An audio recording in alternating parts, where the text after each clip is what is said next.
¿Qué tal? ¿Cómo están? Ahora sí. Oye, entré a saludar antes de que salga al aire yo. Qué gracioso. Pero bueno, ya estamos aquí. ¿Cómo lo está pasando usted en este Hangout de Willax Televisión? Vamos a saludar dándole la bienvenida después de una desaparición forzosa, porque se fue de vacaciones, Giovanni Vizcardo, nuestro corresponsal de Washington, D.C. en los Estados Unidos. ¿Qué tal, Giovanni? ¿Cómo estás? Un gustazo verte. Bien, bien, me fui a Cuba para sacarle un poco la lengua a Roberto ahí. Hoy has venido agresivo, Roberto. ¿Qué le tienes que decir? De frente, machetazo. Vamos a esperar a que empiece. Vamos a empezar tibios, a ver cómo termina. Bueno, Roberto Pasos también se está enlazando desde la Florida, el estado de la Florida, en Miami. Así es que muchas gracias por estar con nosotros, Roberto. Y Renzo Canepa. Sí, dime, Roberto. No, que se abrigue Giovanni por la tormenta que viene, ¿no? No, ahí los está. de Nueva York, los de Nueva York. 1-1 va la cosa. Efectivamente. Oye. Son miles y miles de vuelos que han sido cancelados o redirigidos, ¿no? Para que pueda en realidad pasar toda esta vez. Se viene una tormenta increíble. Exacto. Oye, Giovanni, ¿has blanqueado mucho o es la luz? Porque te parece fantasmal. Así, no es sé el frío, qué puedo ¿no? hacer por aquí. A ver, déjame ver. No, ahí está charolando más. Está charolando más. A ver, vamos a ver, más allá, sí. ¿Ahí está bien? No, más todavía. Yo creo que tienes que bajarlo. Ahí está. Esa. Ahí es. Ya, ahí vamos. Vamos. Renzo Canepa, ¿cómo estás, Renzo? Qué gusto. Muy bien, Sam. ¿Qué tal, amigos? Un gusto conocer a Giovanni y a Roberto, ¿no? Es la primera vez que vamos a compartir una debate. Sí, Giovanni y Roberto siempre están colaborando con nosotros en los comentarios. Y Renzo es especialista en economía, así que cualquier tema económico internacional también se puede debatir con Renzo. Oye, Renzo, ya que estamos contigo participando en este Hangout y como eres un especialista en economía, hoy día salió una noticia interesantísima en relación al anuncio de cuánto se tiene almacenado por parte de las AFPs, ¿no? La cifra no la tengo exacta, pero la estoy buscando aquí en la información que tenemos y tengo entendido que es 100.000 millones, ¿no es cierto? Esa es la cifra exacta, ¿no es cierto? Que se ha anunciado hoy día por parte del presidente de la Asociación de AFPs, que esto es la jubilación, por supuesto, de sus aportantes. Ahora, ha crecido, dice, en estos últimos años salvajemente, por ponerle un término, ¿no es cierto? Ahora, positivamente, salvajemente y positivamente para los aportantes. ¿Tú cómo ves esto? ¿Una buena noticia o hay que manejarlo con pinzas? Porque esto de las AFPs depende mucho, dicen algunos, de dónde vas a invertir la plata. Eso es lo que le interesa saber a los aportantes, ¿no? No, en primer lugar, yo particularmente no me encuentro en contra del régimen AFP. Me parece más bien sí una evolución respecto a la administración del sistema privado de pensiones, ya que desde el año 1990 se permitió que empresas privadas puedan manejar estos fondos de pensiones.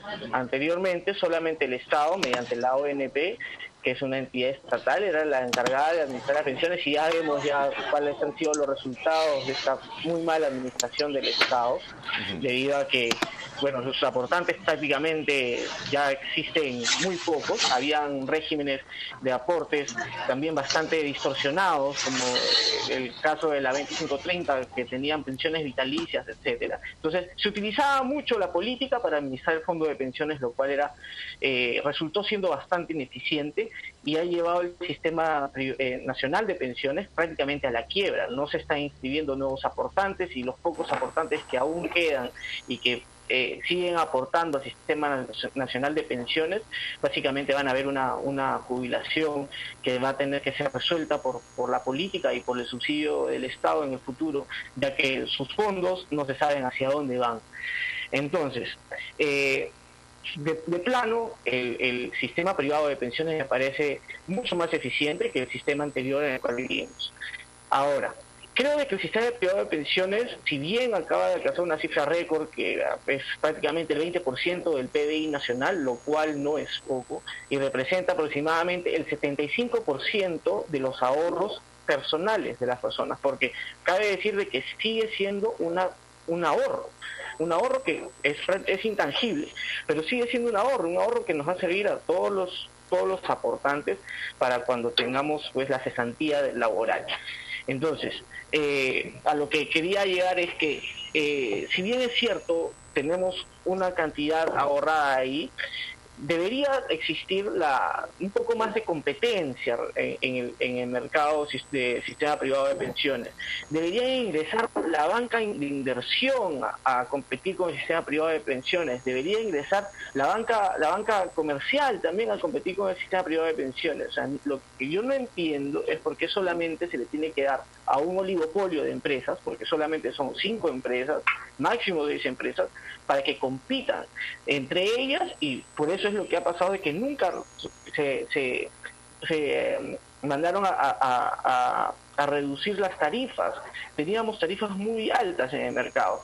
Recién este año ha ingresado una nueva modalidad de subasta de afiliados al mercado peruano, y quien ha ganado esta subasta ha sido una empresa chilena. O sea, eso lo que nos da a entender es de que en realidad nuestras AFPs venían un poco mal, no estaban siendo competitivas internacionalmente. Entonces, y el Estado, o sea, les estaba dando el monopolio. Entonces, acá hay 2 puntos. En primer lugar, el sistema privado de pensiones es mucho mejor al sistema nacional de pensiones, pero yo creo de que esta administración de fondos de pensiones debería abrirse un poco más, ser un poco más competitiva, y no solamente darle el oligopolio a las empresas, sino también darle de repente a cualquier entidad financiera seria que quiera administrar fondos de pensiones para que pueda administrarlo. O sea, finalmente termina siendo un ahorro de la persona, y la persona tiene que velar por esos ahorros con la información necesaria para poder hacerlo más rentable, ¿no? Ya depende de la persona que está aportando, para ver cómo mueve, o cómo, digamos, de una u otra manera, pues va pensando en su jubilación hacia el futuro, ¿no? Ese es mi punto de vista con respecto al sistema privado de pensiones. Uh-huh. A ver, Giovanni, ¿tú qué piensas? Un poco que conoces la realidad peruana también, a pesar de que estás allá en Estados Unidos. ¿Con qué es comparable la AFP allá, por ejemplo, con los fondos de jubilación de un trabajador estadounidense? Bueno, lo que yo recuerdo bastante era que precisamente se trató de implementar en la época de Fujimori, ¿no? Con toda la privatización y la moda que impuso el expresidente Fujimori con respecto a lo que es el fondo de pensiones que se privatizó, y que en ese momento, me recuerdo, era la AFP Pro Futuro, ¿no? Y otras tantas que ahora ya no están. Lógicamente, como bien lo ha dicho Renzo, el Estado trató de promocionar esto en todo momento, y recuerdo mucho en los comerciales que se daban donde decía: ¿qué pasa si una AFP cierra? Bueno, pues los fondos se pasan a otra. ¿Y qué pasa si esa otra cierra? Pues los fondos se pasan a la siguiente. Pero no olvidemos que las AFPs tienen la misma función que los bancos, es decir, administran un fondo, administran dinero, y en base a eso, lógicamente, como los bancos tratan de prestar dinero a otras personas en base al dinero que nosotros vamos aportando, y que de hecho nadie quiere tocar su jubilación, que es un negocio redondo, porque nadie quiere tocar su jubilación hasta el momento que se jubile. Lo que pasa con los bancos es que las personas en realidad van a estar cambiando esto constantemente.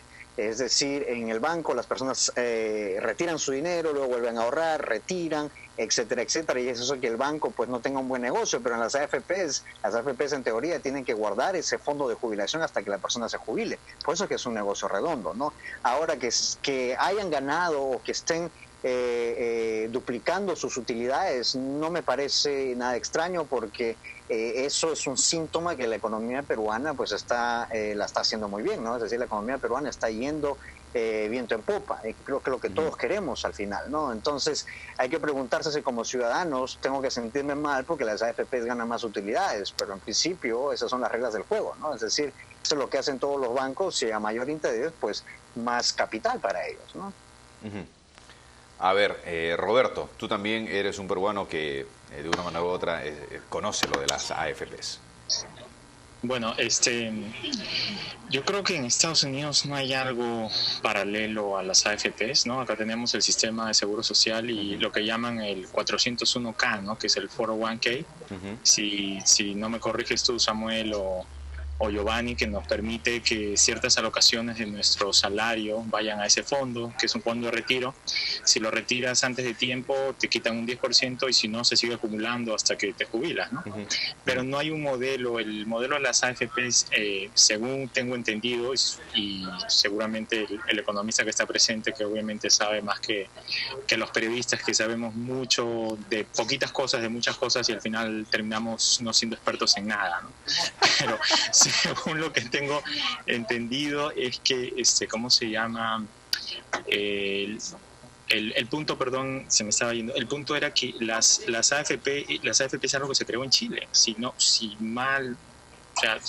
la historia macroeconómica no me deja engañar, y que bueno, ha sido importado a Perú, ¿no? Con un éxito inicial y bueno, ahora se está viendo una crisis. Yo coincido en el sentido de que los oligopolios son muy malos, y eso que estaba hablando, el comentario acertado que tenían de que 4 empresas tengan ese oligopolio, a lo mejor no es muy sano en una economía liberada como la economía peruana. A lo mejor deberían de verse otro tipo de opciones, ¿no? Para que el dinamismo que tiene, sobre todo la economía peruana, que está creciendo mucho en lo que es el mercado interno, pues a lo mejor es buena idea de que abran el mercado a más de 4 empresas, que son las que dominan ahora las AFP.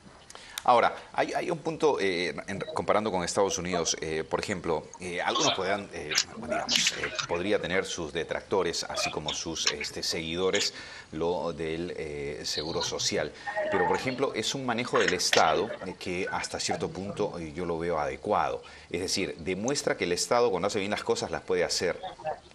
Sí, pero disculpa que te interrumpa.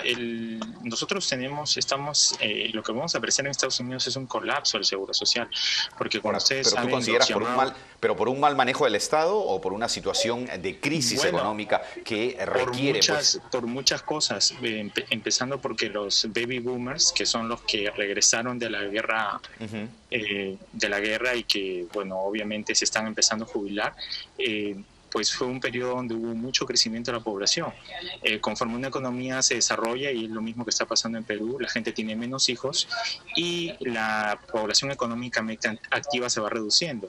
Con políticas inmigratorias como las europeas, japonesas o norteamericanas, que cortan una inmigración, especialmente en Europa, pues lo que hacen es que la cantidad de gente de la tercera edad crezca significativamente. Y ese es el problema que tienen los países en desarrollo, que luego ven que el sistema colapsa al ver muchos pensionistas y una población económicamente reducida.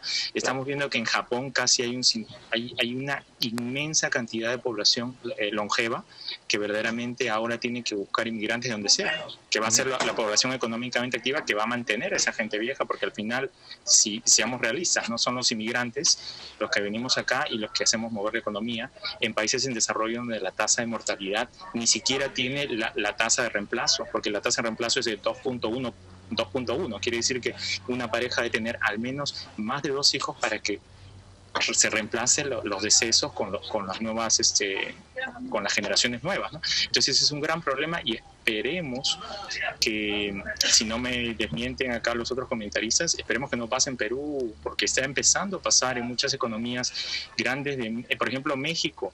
Se está viendo que ha habido una disminución de la inmigración mexicana en los Estados Unidos, no tanto porque no haya mexicanos que no quieran venir a Estados Unidos, sino porque las familias ahora son menores, porque México está también desarrollando, entonces necesita la mano de obra de los jóvenes, y es por eso que se ha experimentado una reducción de la inmigración también mexicana. O en todo caso, la oferta laboral está mala también.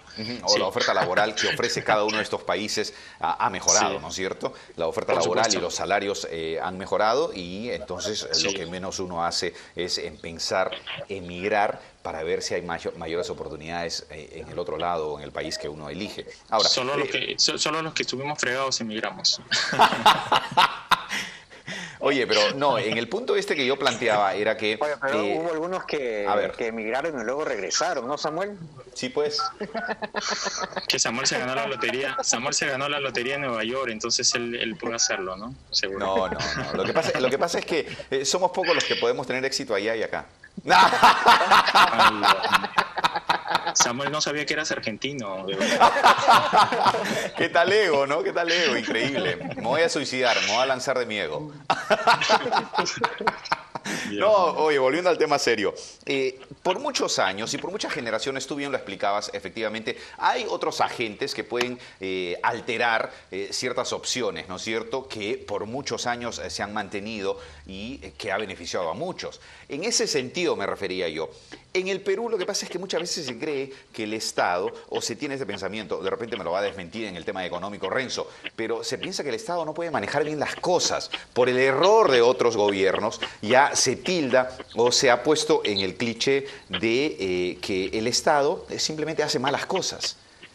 Pero en otros países desarrollados, por generaciones, muchos han recibido su jubilación, digamos, ya han dejado de estar en este mundo, es decir, han fallecido, pero han vivido su jubilación por un manejo adecuado. Hoy en día, por los movimientos económicos, los cambios en la economía, crisis por aquí, crisis por allá, hace que de repente agentes de otro lado,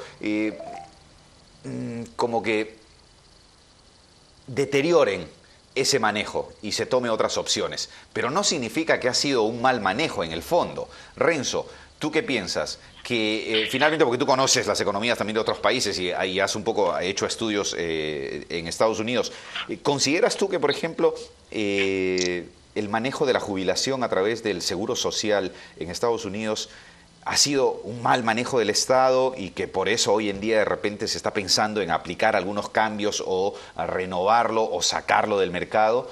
¿Y por qué en todo caso también se piensa en nuestro país mucho de que si el Estado interviene o entra a ser parte de un determinado mercado económico, pues va a hacer malas cosas? Bueno, yo creo que esa idea que tiene el peruano acerca de la función del Estado no es una idea que el Estado se la haya ganado gratis en realidad, o sea, se la ha ganado con muchos creces y con muchos méritos, porque lamentablemente pues nos han demostrado en la realidad de que no ha hecho las cosas bien. Y en segundo lugar, el Estado de por sí no tiene por qué hacer empresa. No es función del Estado hacer una empresa, mucho menos es función del Estado hacer una empresa de administración de fondos de pensiones. ¿Cómo funcionó por años entonces en Estados Unidos, por ejemplo? Sí, claro, a costa de mucha deuda también, ¿no? Bueno, tú eres el especialista, pues quería que nos aclares eso. Y otra cosa que de repente yo no, bueno, en esto casi no estoy muy enterado, pero cuando fue el cambio en Perú de la ONP, o sea, del sistema nacional al sistema privado, hubo un cambio hasta de mentalidad en el sistema, porque antes uno aportaba a un fondo común y cuando tú te jubilabas salía la jubilación mediante una ley, entonces nadie premiaba si es que tú de alguna u otra manera te habías esforzado, habías invertido durante toda tu juventud para estudiar y habías logrado tener un buen cargo en una empresa privada. Cuando te jubilabas, lamentablemente tenías que esperar la decisión de un político para poder tener una jubilación más o menos decorosa. En el caso actual, uno administra su propio fondo, los fondos son individuales, por eso es que este sistema no quiebra fácilmente. En cambio, el sistema que prácticamente socializa todos los fondos de pensiones, si es que no tiene nuevos aportantes que paguen la jubilación de los pensionistas actuales, el sistema quiebra, colapsa, y eso es lo que está sucediendo en Estados Unidos y en economías donde existen mayor número de jubilados y menor número de aportantes. Entonces, ese es el problema en realidad. El problema es la manera de administrar el fondo de pensiones. Entonces, yo creo que el cambio de la ONP a la AFP en el caso peruano fue un cambio total, rotundo. O sea, ver el tema desde tú con tu individualidad, como tú como una persona, como un ser que se esfuerza, vas a ser premiado en el futuro con una jubilación que represente todo el esfuerzo que has realizado durante años. Entonces, esa es la real diferencia. Ahora, déjame terminar un ratito, por favor, Giovanni. Y mira, otro tema que es muy importante es de que tú tienes más beneficios y tienes más rentabilidad en tu fondo y te cobran mucho menos comisión cuando tú tienes más de una empresa. Es simplemente ley de mercado. Cuando tú tienes más de una empresa que está compitiendo en el mercado para hacerla más eficiente, para hacerla que cobra menos, para hacer la empresa que te da mayor rentabilidad hacia tu fondo, entonces pues tienes un mejor manejo de los fondos de pensiones. ¿Qué sucede cuando solamente existe una empresa que es la que maneja los fondos de pensiones? Estamos hablando de esos niveles de eficiencia, de rentabilidad que puede tener un mercado, ¿no?, donde existe mayor número de empresas y mayor competitividad. Ahora en el mercado peruano ya no estamos hablando tanto de las eficiencias que tienen las AFPs, todas están prácticamente rindiendo lo mismo en los fondos. Es por puntos más o puntos menos, pero están muy cercanas en los fondos. Entonces ahora la competencia se está dando hacia la eficiencia interna que tengan las AFPs. Es decir, mientras ellos menos gasten, más van a poder reducir sus costos y por ende podrán ofrecernos una menor tasa a los que estamos aportando y los que obviamente pues les estamos pagando para que ellos administren el fondo. Entonces, son diferencias, yo creo que bastante abiertas, bastante grandes, y de todas maneras sigue ganando el sistema privado, ¿no? Yo simplemente quería redondear un poco la idea de decir que precisamente hay dos sistemas, ¿no? El sistema privado y el sistema público, el sistema que pertenece al Estado, al gobierno central, al gobierno federal. Por ejemplo, aquí en los Estados Unidos, los trabajadores federales, o trabajadores que laboran para el gobierno central, para el gobierno federal de los Estados Unidos, en cualquier parte de este país, especialmente aquí en Washington, DC. Ellos tienen su sistema, que es el Fondo de Seguridad Social, también tienen el Fondo de Salud, ¿cierto? Ellos aportan, y aparte tienen la opción de aportar lo que sería una especie de AFP dentro del gobierno. Es decir, el gobierno va a igualar la contribución que da el empleado federal hasta un 5 o 10%. El empleado escoge, aparte de lo que le quitan de lo que es las deducciones por ley, el empleado decide si él aporta un poquito más. Y ese poquito más se va a duplicar. De ese 5% puede volver a ser un 10% o un 20% del sueldo en general. Entonces, al momento de la jubilación, o en 20 o en 10 años, eso va a cambiar. Y eso va a duplicar y va a ser o hasta triplicar el fondo de jubilación que originalmente el empleado federal podría recibir. Esto es el gobierno, ¿cierto? Es el gobierno federal.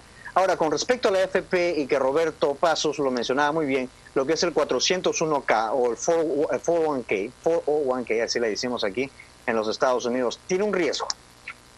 Cuando sucedió todo esto de la recesión en 2009, ¿cierto? Muchas empresas quebraron, y entre ellas muchas AFPs, y así de la nada se esfumaron fondos de jubilación de muchas personas.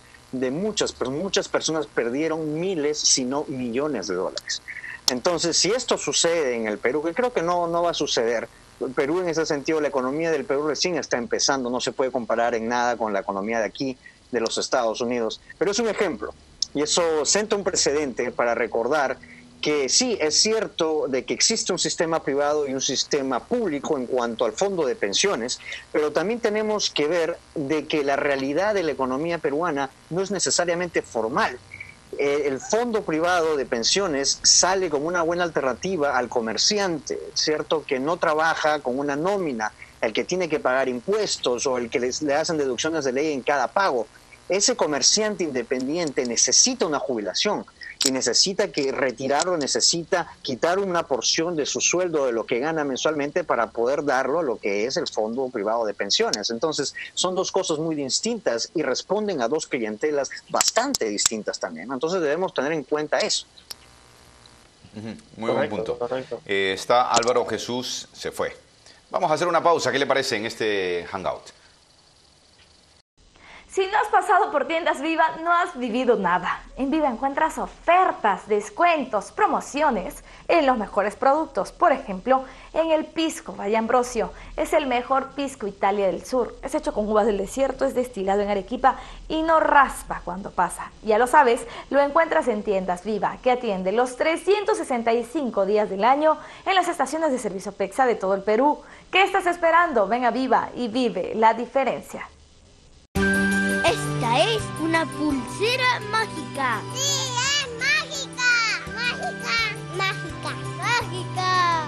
mágica. Tiene el poder de cerrar heridas y de alegrar corazones. ¡Quiero contigo! ¡Cómprala y colabora con Anikem! Solo cuesta 5 solcitos y vale miles de sonrisas. Anikem, Asociación de Ayuda al Niño Quemado.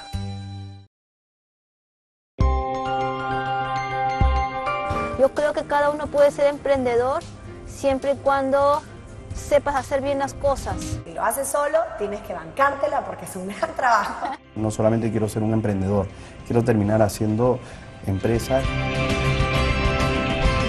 Nos vimos en la necesidad de dejar los trabajos e iniciar nuestro propio negocio en casa. Hay mucha disciplina, mucho orden y el control de calidad. Un negocio diferente te mostraré cada semana aquí en Pon tu Negocio.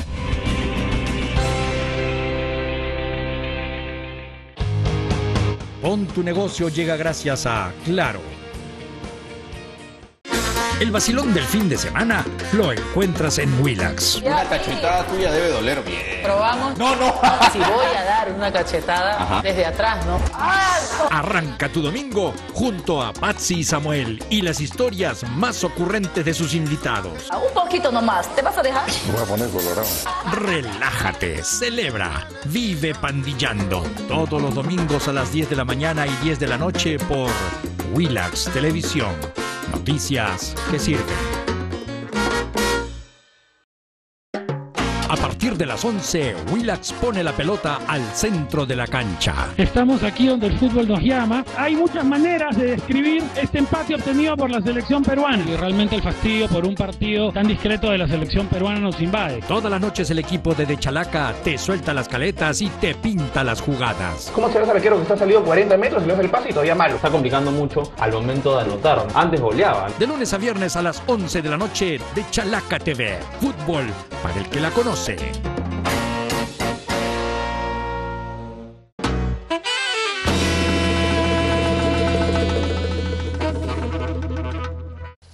Bueno, volvemos a este hangout de Willax Televisión, aprovechando que está Giovanni con nosotros. Oye, tengo una foto aquí, no sé si es exactamente la foto del Time, donde dice que el republicano Salvador es el senador republicano Marco Rubio, que dice, entre otras cosas, que él quiere y que tiene que ser el candidato de los republicanos para el 2016. ¿Lo ves presidenciable a Marco Rubio? Es una magnífica pregunta porque el Partido Republicano se ha venido a menos, ¿no? Yo diría, si existiera algo más profundo que un abismo, yo creo que ahí los republicanos estarían, ¿no? Están,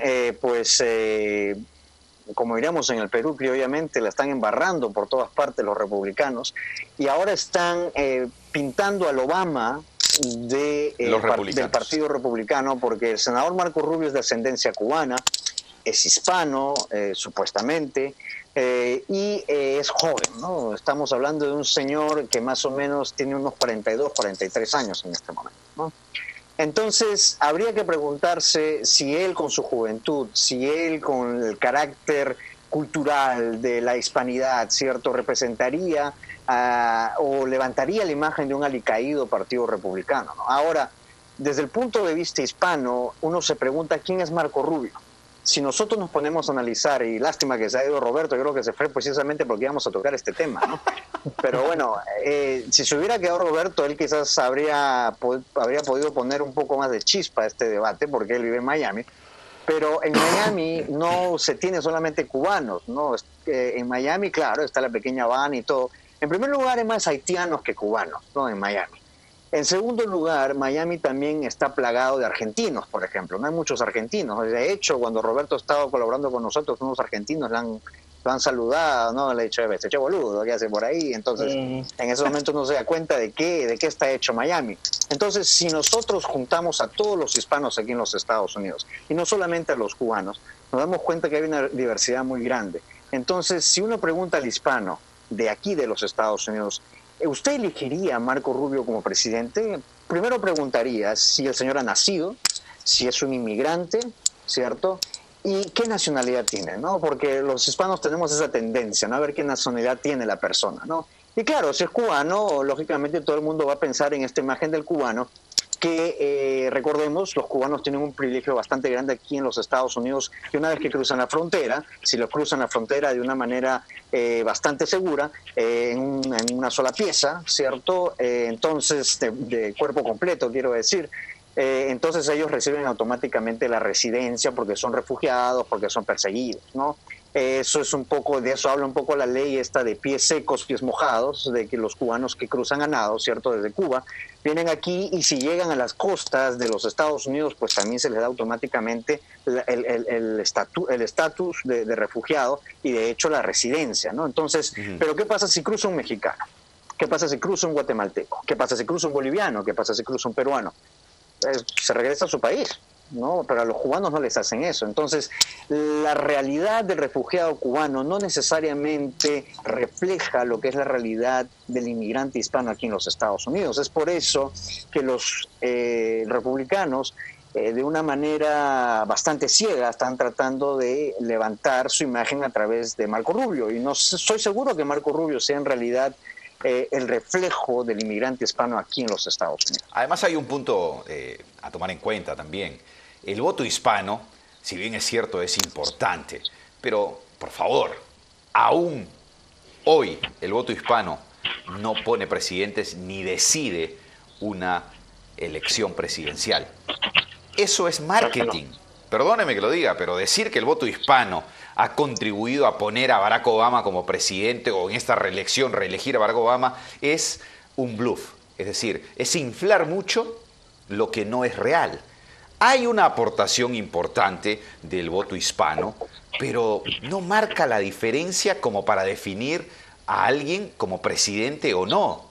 Eso es otra realidad. Por lo tanto, para terminar la idea nada más, Renzo, por lo tanto, pensar de que si el candidato es hispano y que los hispanos por su voto, por su afiliación, por su afinidad con ese candidato hispano va a salir presidente, perdóneme, pero está muy lejos de la realidad, porque quienes eligen presidentes y quienes ponen presidentes son los votantes estadounidenses, sean hispanos o no sean hispanos, pero que tienen una fuerza tendencia hacia el respaldo de un presidente que es netamente estadounidense. Es decir, en otras palabras, Marco Rubio podría ser presidente, pero nadie va a decir que fue electo presidente porque es hispano y porque los hispanos votaron por él y porque los hispanos al votar por él le dieron el triunfo. Eso es falso. Bueno, no sé si ahí Renzo tenía algo que decir. Sí, dale, Renzo. A ver, bueno, mientras ustedes conversaban, yo iba leyendo un poco para enterarme un poco más de Marco Rubio, ¿no? No tenía en realidad el gusto de conocerlo, aunque yo de por sí sí me autodenomino republicano, porque me gusta mucho más la ideología de los republicanos, del Partido Republicano, sobre todo pues hacia el lado del frente económico que siempre proponen, ¿no? O sea, obviamente que si yo hubiera tenido que votar por alguien en estas últimas elecciones, yo hubiera votado por Romney. O sea, de todas maneras hubiera votado por Romney.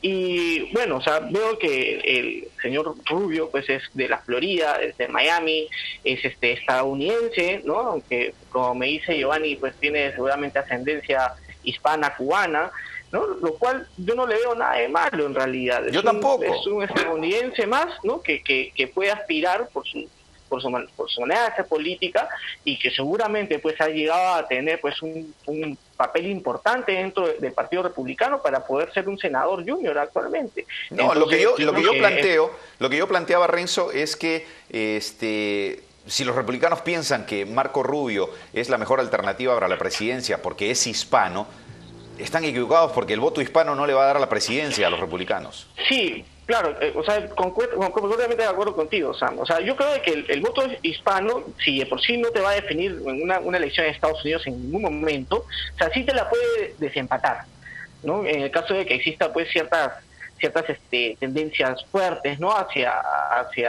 hacia los dos candidatos, tanto demócrata o republicano.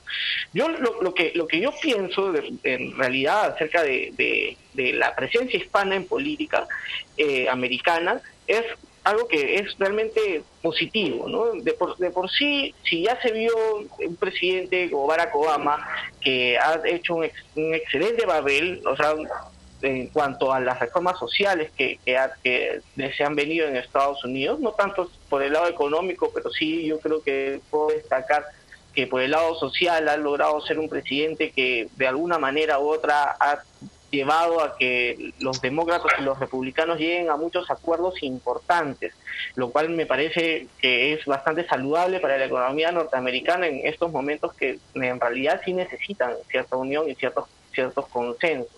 Yo creo de que el tener un candidato hispano o un presidente hispano haría de que no solamente pues los americanos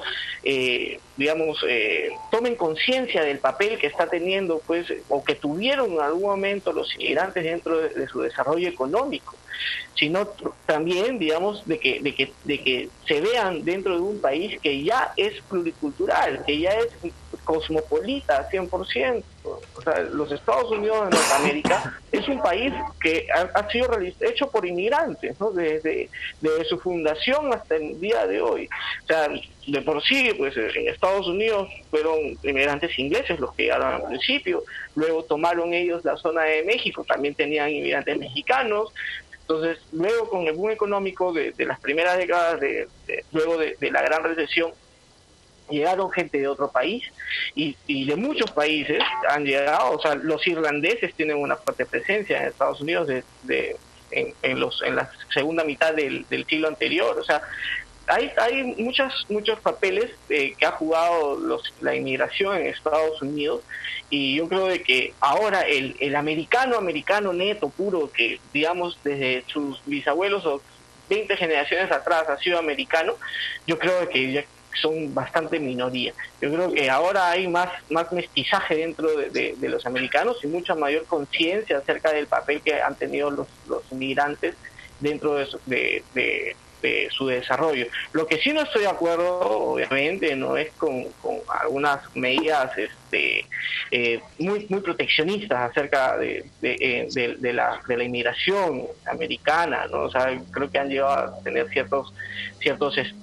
libertades y ciertos abusos a la vez, ¿no? Que han hecho de que esta política de migración no se haya llevado del todo bien, ¿no? Por ejemplo, ¿no? O sea, como bien decía Giovanni, ¿por qué darle el privilegio al cubano y no darle ese privilegio a cualquier otra persona que, así como Giovanni, que está en Washington, también, o sea, pueda tener fácilmente pues una residencia, ¿no? O sea, pueda acceder de alguna otra manera? Porque, o sea, yo creo que muchas de las personas que llegan para tratar de radicar en Estados Unidos lo quieren hacer de muy buena intención, lo quieren hacer, digamos, con las ganas de trabajar y de sacar adelante una familia, no necesariamente pues estar al lado de la ley, ¿no? O sea, son marginales la ley, sino de que quieren tener, digamos, la facilidad de poder de repente pues pagar sus impuestos, aportar al crecimiento del país, no ser unos ilegales toda la vida.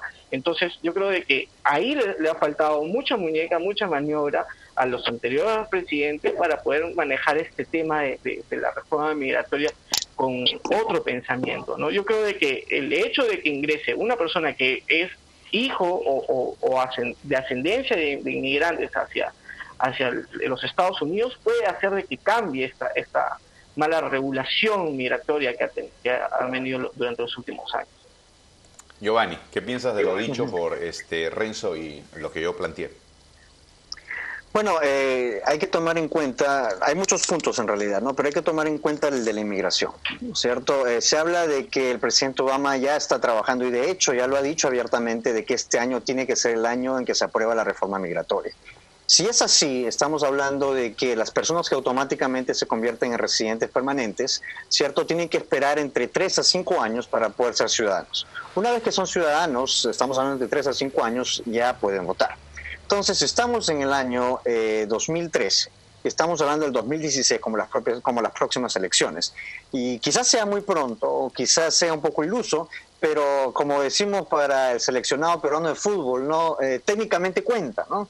Es decir, que para el año 2016 quizás los hispanos o los inmigrantes que tengan en realidad la posibilidad de tener documentos aquí en los Estados Unidos para este año, para el año 2016 quizás puedan votar, ¿no?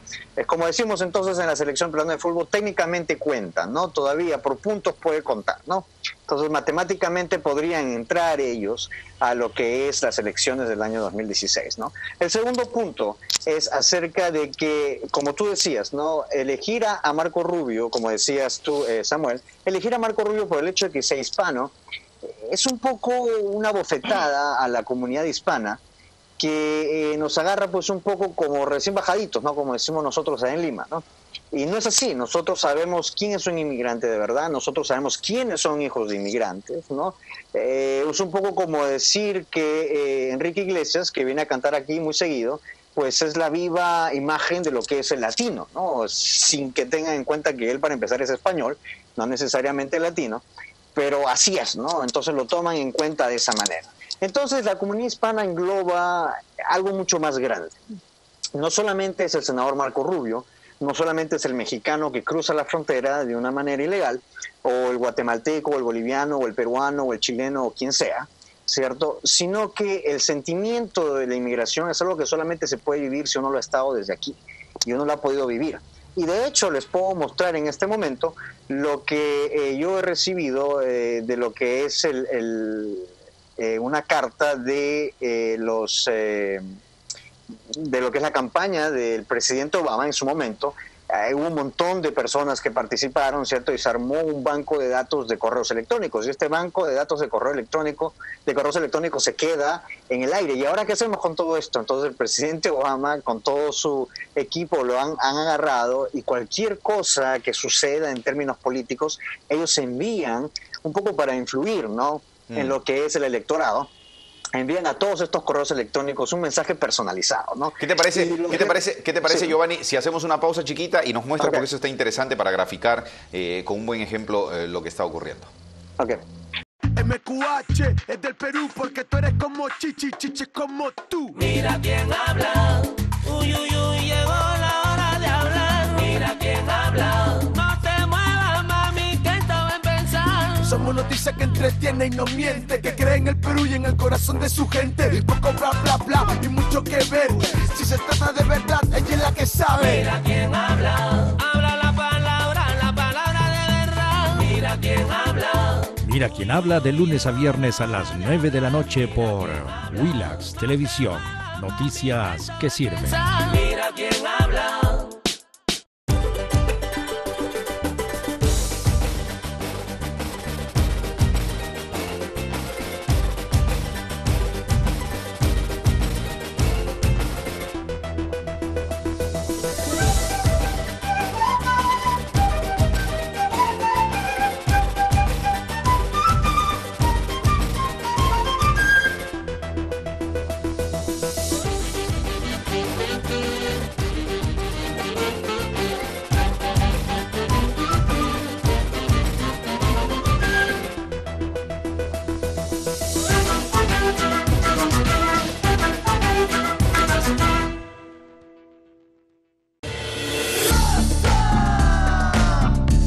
Yo me pongo una meta, lo logro con los entrenamientos.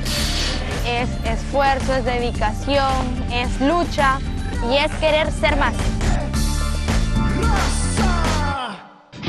Desde el Perú, para el mundo entero. Yeah, Callao Cartel. Hola, ¿qué tal? Mi nombre es Walter Chuyo y estoy a 30 minutos de la ciudad de Cajamarca. Mira al Ande a través de sus fiestas, los éxitos de nuestros pueblos, cómo se enfrentan al futuro. Queremos exportar. Walter Chuyo te cuenta esto y más en Serpentina del Perú. Y quiero ver qué hay por allá, ¿no es cierto? Nos vamos en este momento ya. Huancavelica, espéranos. ¡Ahí vamos! Todos los domingos a las 7 de la mañana y 8 de la noche por Willax Televisión. Noticias que sirven.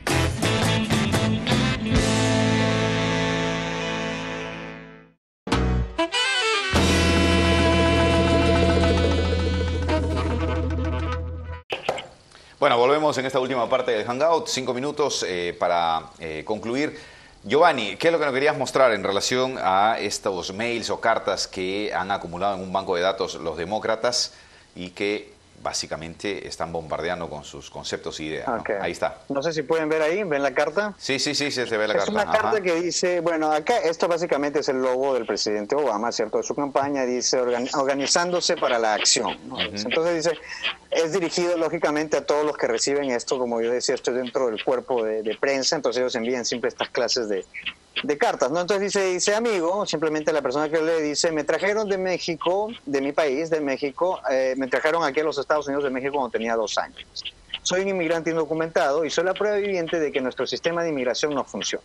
Por los primeros 17 años de mi vida yo dormí, dice, en un sofá. Y mi madre tuvo que trabajar en 3 empleos para poder apoyar a nuestra familia. Dice, yo también trabajé arduamente. Yo hice toda mi tarea, participé en clases y gané la oportunidad de ir a la universidad. Pero después de inscribirme en la universidad, una ley estatal cambió y muchos indocumentados, inmigrantes indocumentados, se vieron forzados a dejar la universidad. Súbitamente, dice, ellos no pudieron tener esa educación por la cual ellos querían trabajar o por la cual ellos querían vivir, dice, ¿no? Entonces, dice aquí, y esto es muy importante, dice, ¿no? Tenemos que empezar a organizarnos, o ya nos empezamos a organizar, dice aquí, ¿no? Dice, nosotros hemos estado yendo a las universidades y hemos estado preguntando si ellos han escuchado lo que es el Dream Act, lo que es la ley del ensueño, o lo que sería una semi-amnistía para todos estos jóvenes que llegaron precisamente cuando eran muy niños, 12, 3 años, y ahora están en posibilidad de trabajar, pero no pueden trabajar porque no tienen papeles, ¿cierto? Pero llegaron aquí sin haber tomado la decisión de venir aquí a este país, ¿no? Entonces, bueno, el punto aquí es básicamente de que los estadounidenses pues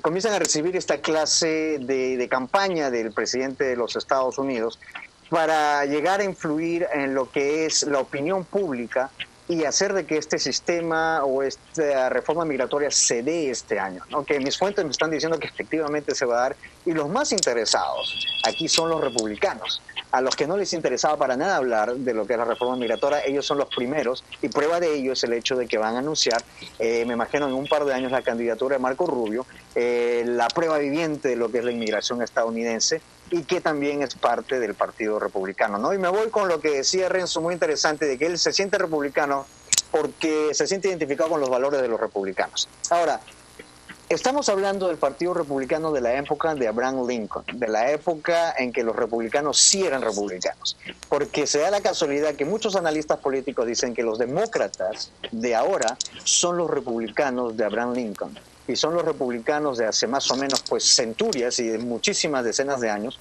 donde ellos sí en realidad se interesaban por la inmigración, ¿no? Y de hecho, un republicano como Ronald Reagan, que fue el presidente que dio la última amnistía para los inmigrantes aquí en los Estados Unidos, era también republicano. Entonces, ¿qué pasó con los republicanos, no? Tenemos que seguir identificándonos con los republicanos que no aceptan que este país, precisamente como le decía Renzo, está siendo construido por inmigrantes. Entonces, ¿dónde está ese Partido Republicano, no?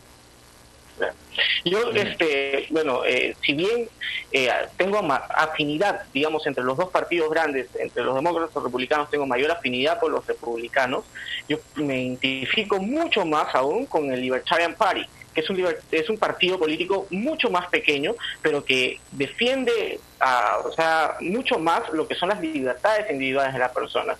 Lamentablemente, el Libertarian Party siempre termina de alguna u otra manera apoyando o viendo, digamos, su sesgo hacia el Partido Republicano, porque ellos no pueden, digamos, no tienen el tamaño de un partido como para poder lanzar un candidato propio a las elecciones norteamericanas, pero sin embargo en las primarias republicanas lanzaron a su candidato Ron Paul. Y Ron Paul era un excelente candidato para los republicanos, ¿no? Finalmente no llegó nunca a buen término la candidatura de Ron Paul, ¿no? Pero yo me identifico mucho más con el Libertarian Party. Exactly, that's so cool, one of your stuff.